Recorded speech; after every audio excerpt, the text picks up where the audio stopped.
Me llamo Alejandra Torretti Jope, soy la directora territorial de la Fundación Educacional Arauco para las regiones de Ñuble, Biobío y Los Ríos. Partamos por algo más general, si me puedes contar, para los que no conocen, ¿qué es la Fundación Educacional Arauco? Mira, la Fundación Educacional Arauco es una institución sin fines de lucro que pertenece a la Celulosa Arauco y Constitución.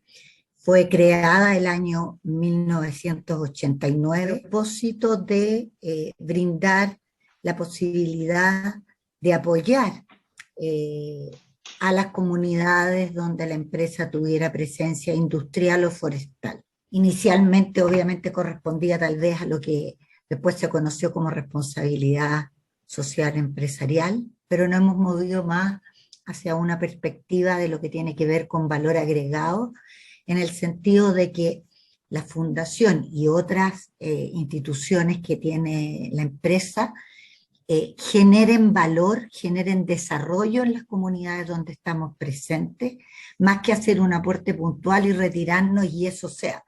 La idea es generar competencia, instalar cosas en las comunidades, de tal forma de apoyar el desarrollo de esas localidades, comunidades, donde la empresa tiene. La fundación, si es que no me equivoco, tú corrígeme, trabaja mucho con la educación rural. Las localidades donde nosotros trabajamos son muy rurales, efectivamente, como dices tú.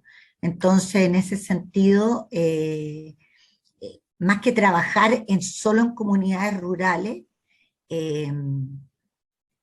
estamos trabajando en zonas que tienen un entorno bastante rural, pero también tienen situaciones o tienen algunas localidades más urbanas.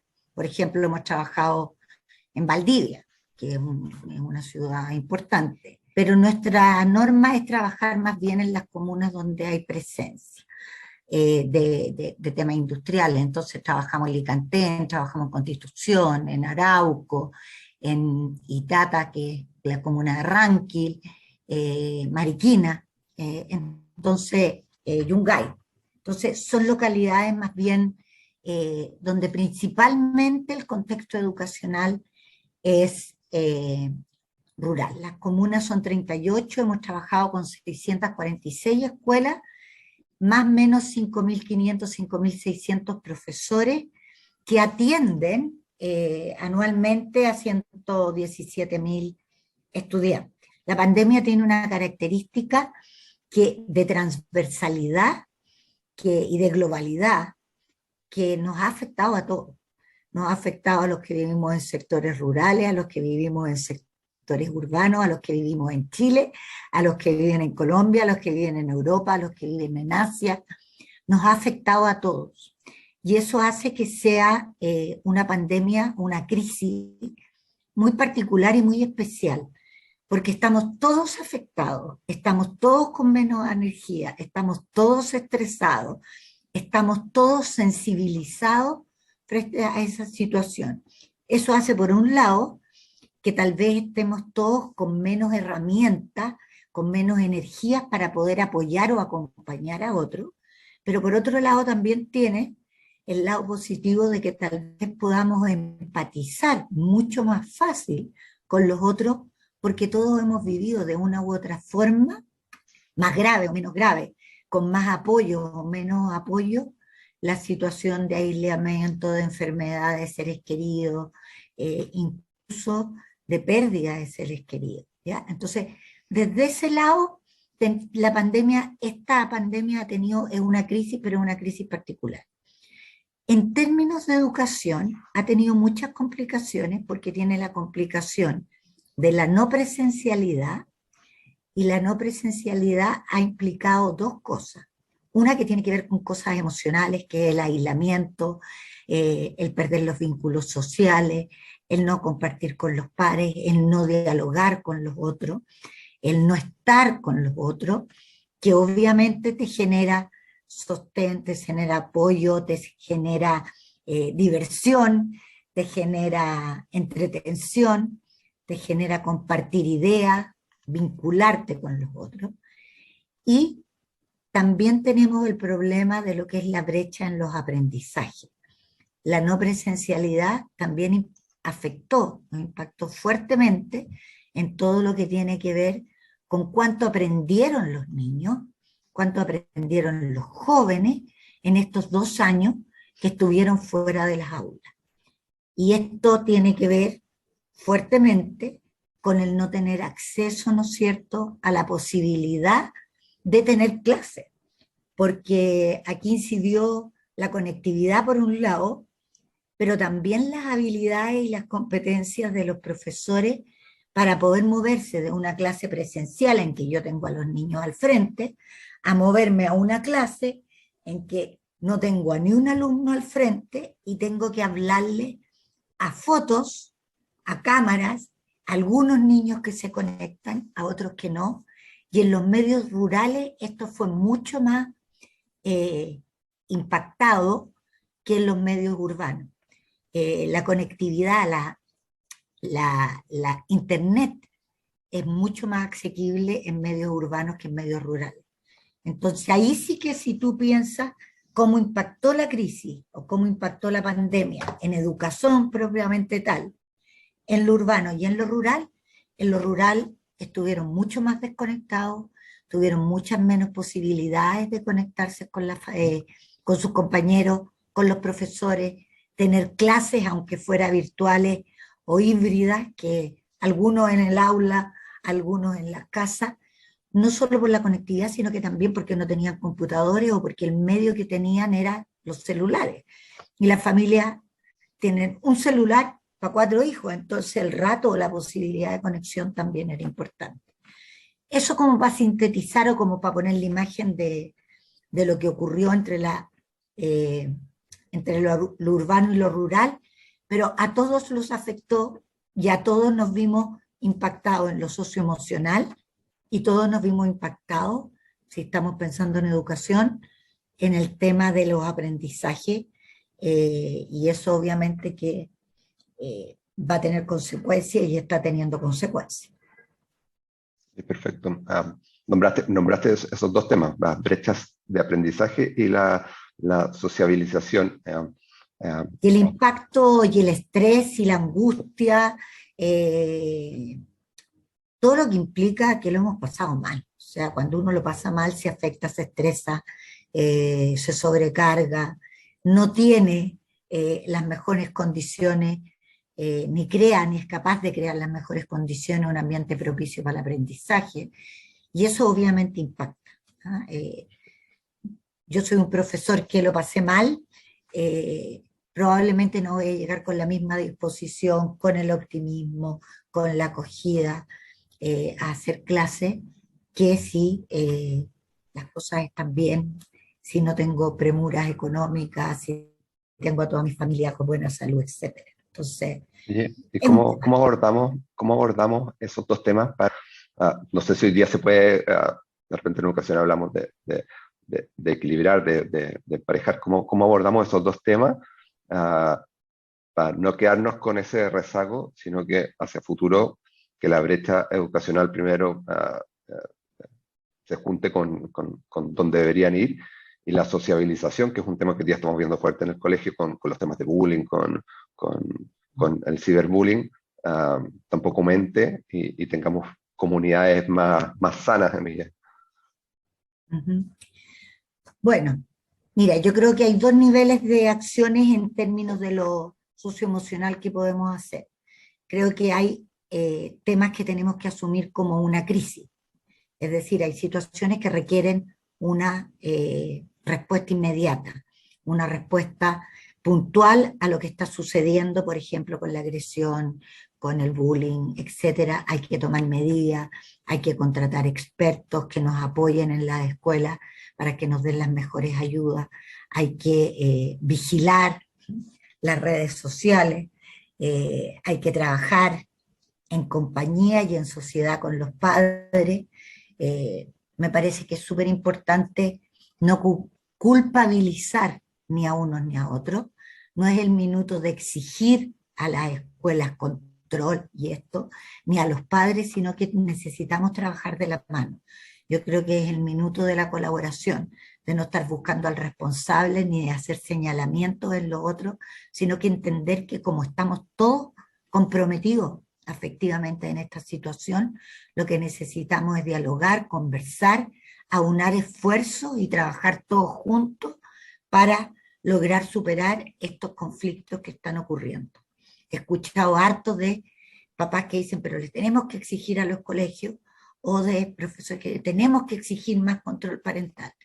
Creo que es el minuto de no exigir a los otros, sino de conversar y trabajar juntos por sacar adelante. Estamos todos afectados, como te decía. Entonces, yo pediría empatía, pediría ponernos en el lugar del otro, pediría estar muy atentos a lo que está ocurriendo en las casas y a lo que está ocurriendo en las redes sociales, y a cuidar a nuestros hijos, a cuidar a nuestros estudiantes y a cuidarnos nosotros también, estar muy atentos. Y eso requiere colaboración mucho más que exigencia o demanda a los otros. Eso por un lado, eso desde la crisis. Y bueno, y para eso hay expertos a los cuales podemos recurrir.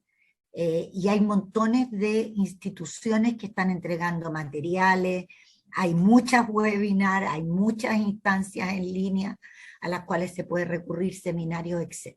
¿Ya? Eso por un lado. Pero creo que la otra gran mirada es qué hacemos como institución y como educación para formar a nuestros niños, formarnos nosotros para desarrollar competencias socioemocionales, para poner el foco dentro de la escuela en el aprendizaje socioemocional, tanto como en los contenidos de asignatura.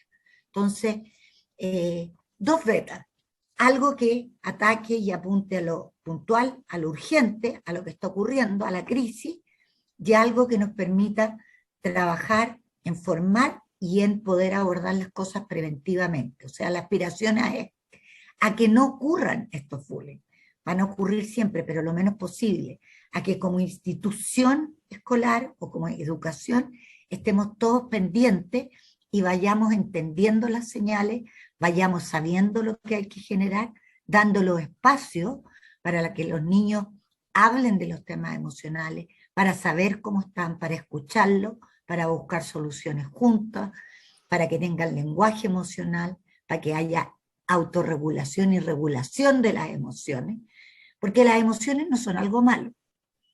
Las emociones existen y son necesarias. El punto es qué hacemos con eso, cómo las manejamos, cómo las controlamos, qué hacemos cuando estamos enojados, cuando estamos con rabia. El tema es no pasar de la rabia a dañar a otro, sino que es decir, ¿qué necesito yo para calmarme, para bajar esa rabia, para darme cuenta que lo que tengo es rabia y qué me causó la rabia? Y esos espacios tienen que irse generando dentro del contexto escolar para manejarlo, y para eso hay que trabajar y desarrollar las competencias socioemocionales. Y eso tendríamos que trabajarlo profesores, con la familia y con los estudiantes. Te llevo ahí como dices, que trabajan los profesores, estudiantes, la familia. Me gustaría saber el modelo de intervención o de trabajo que tiene la Fundación Arauco Educacional, Educacional Arauco. ¿Cómo intervienen o cómo apoyan a los colegios y a los estudiantes y a los profesores? Mira, la Fundación, desde que partimos ya con programas bien sistemáticos con comunas, porque partimos antes con no sé si le llamarle un piloto, pero desde que partimos en el 91, trabajando con todas las escuelas de una comuna, nos preocupamos de tres temas: lenguaje, razonamiento lógico matemático y autoestima en ese momento, más que aprendizaje socioemocional. Y de la autoestima nos hemos ido moviendo a aprendizaje socioemocional. Y lo que hacíamos originalmente era hacer una formación que tuviera dos componentes: el componente cognitivo, el componente de entregar contenido y de trabajar esos contenidos, pero también la vivencia. en lo emocional uno tiene que vivir las cosas, uno tiene que sentir que alguien empatiza contigo, tú tienes que ser capaz de empatizar con el otro, escucharlo. No basta con que yo te lo nombre y te diga hay que empatizar. Entonces se hace mucha ejercitación, mucho, no role-playing, se hace vivir experiencias que después tú puedes reproducir con los alumnos. Si yo digo que es importante saber cómo están los alumnos, yo lo primero que tendría que hacer es preguntarte, Felipe, ¿cómo estás hoy día? Vamos a partir esta entrevista y quiero saber cómo estás preparado para hablar de este tema, cómo te sientes hablando de este tema, qué cosas te han pasado a ti frente a este tema y por lo tanto te preocupan. Entonces, es como hablo contigo, te escucho a ti, te doy el modelo de cómo deberíamos abordar esto y después es mucho más fácil cuando tú les entregas herramientas a los profesores, modelos de herramientas para que ellos las puedan usar con sus alumnos y ellos también puedan crear otras a partir de eso.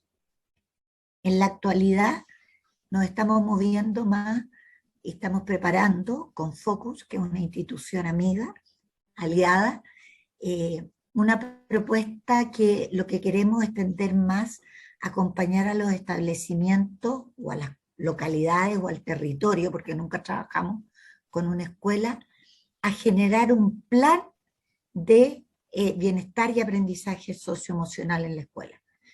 Y eso quiere decir trabajar con todo el contexto educacional, incluido el nivel sostenedor, para poder tener todos los acompañamientos y todas las herramientas para poder trabajar esto, no como cosas puntuales, sino que toda la comunidad se empape de lo importante que es que en el recreo, el que vigila el recreo esté pendiente del tema, que el profe de matemáticas esté preocupado del tema, que el equipo directivo esté y que el equipo de la dupla psicosocial y los orientadores también puedan trabajar en aprendizaje socioemocional con los alumnos, en desarrollar las competencias de los alumnos para conocerse a sí mismo, conocer a los otros, vincularse con los otros, cuidar a los otros.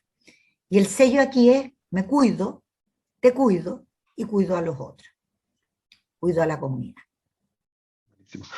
Oye, ¿podemos hablar de algunos impactos?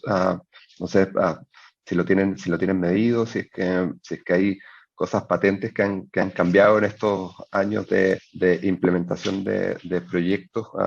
¿Cómo cambian las comunidades escolares o educativas con estos programas? Mira, en el último rato no hemos estado haciendo programas tan evaluados. Dejamos de trabajar en programas de autoestima hace un rato ya, focalizadamente con evaluación y todo eso, pero hasta cuando los estuvimos haciendo, hasta antes de la pandemia me refiero, porque en la pandemia cambiamos un poquitito la modalidad, teníamos un muy buen impacto en lo que tenía que ver con la mejora de la autoestima de los profesores y de los estudiantes. Evaluamos con un test que se llama Tennessee Self-Concept Scale, que tiene una versión en español y que la podíamos utilizar, y veíamos avances significativos, como te digo, tanto en los profesores, y eso tiene que ver con esta modalidad vivencial de, para yo poder generar un ambiente grato y que cuide a los otros, tengo que yo también estar bien.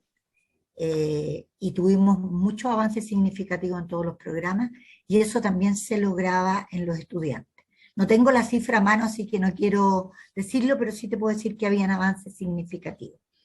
Durante la pandemia nos abocamos mucho más a hacer talleres y a entregar herramientas a los profesores para el autocuidado del equipo que estaba asumiendo toda esta nueva forma de hacer clase y con toda esta sobredemanda de tener que capacitarse, usar herramientas que nunca habían usado, y el estrés que estaban teniendo por eso y además por el aislamiento y por la enfermedad. Entonces hicimos hartos talleres virtuales con los profesores. Y por otro lado desarrollamos herramientas para que los profesores pudieran abrir espacios para descomprimirse ellos y descomprimir a los alumnos cuando tuvieran el retorno presencial, porque es muy difícil volver a clase y decir, pesquemos el libro de lenguaje y partamos las clases con la lectura número 1. Entonces, entregamos herramientas que tienen que ver con yo te escucho, escuchemos a los otros, sepamos qué es lo que nos está pasando, entendamos que esto es esperable, pero también miremos herramientas para hacerlo mejor, para poder acompañar a nuestros compañeros mejor y estar atentos a cuáles son los que requieren de más apoyo y a lo mejor un apoyo más especializado, pero acoger a los alumnos y súper importante también acogernos entre nosotros como equipo docente y no solo docentes, auxiliares, psicólogos y qué sé yo, que trabajan en la escuela para que podamos estar bien y no hacer como que nada pasó y volvimos y nos despreocupamos de esto.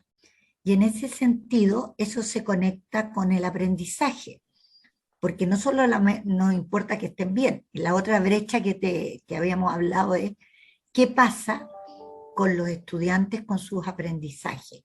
Y aquí hubo una brecha importantísima, o sea, los alumnos bajaron en forma sustancial sus aprendizajes, y no solo bajaron los aprendizajes, sino que supimos, tengo una cifra aquí, que de los 3,5 millones de estudiantes que había, hay 185.000 aproximadamente que dejaron las escuelas, por el tema del vínculo, por el tema de no estar ahí, quizás por el tema de tener que abordar labores para poder recuperar bienestar económico también, pero muy importante porque se desvincularon, ya no vieron más a los profesores, no vieron más a los alumnos, y eso genera un problema importante o un impacto importante en la deserción, que es algo que todo el país está preocupado. Eso. Y en términos de los aprendizajes, más o menos 2 años de atraso, o sea, los niños en tercero básico, hay muchos que no están con las competencias de lectura necesarias, no están pudiendo leer, menos leer comprensivamente, y tú sabes que si uno no lee, no accede a ningún contenido. Entonces el foco ha estado muy fuerte puesto desde la Fundación en apoyar a las comunas y del Ministerio también. Tienen programas como el Leo Primero, ¿no es cierto? Que la idea es cómo hacemos para superar esta brecha, y en ese sentido el foco es más desarrollar competencias que a lo mejor priorizar tanto contenidos. Entonces lo que importa ahora es que los niños logren desarrollar la capacidad y la habilidad para leer comprensivamente, logren desarrollar su razonamiento lógico, el pensamiento crítico, y a lo mejor no vamos a lograr pasar toda la malla de contenido que estaba pensado como contenido mínimo, pero sí con menos contenido uno puede trabajar en desarrollar estas competencias que a los niños les van a servir para enfrentar el futuro, como foco, digamos. Buenísimo. Yo creo que con eso conversamos creo de todos los temas que pensábamos en conversar. Así que está clarísimo, salió muy bien. Bueno, Felipe, te agradezco en nombre de la Fundación este espacio, y solo decir que como Fundación estamos muy pendientes y estamos buscando todas las posibilidades de poder responder a las necesidades que tienen los establecimientos, y no solo de las comunas y de las localidades donde nosotros estamos trabajando, sino que en alianza con otras instituciones para llegar a la mayor cantidad de localidades y comunidades que sabemos que tienen las mismas necesidades de las que hemos hablado y que tienen las regiones en las cuales nosotros tenemos presencia.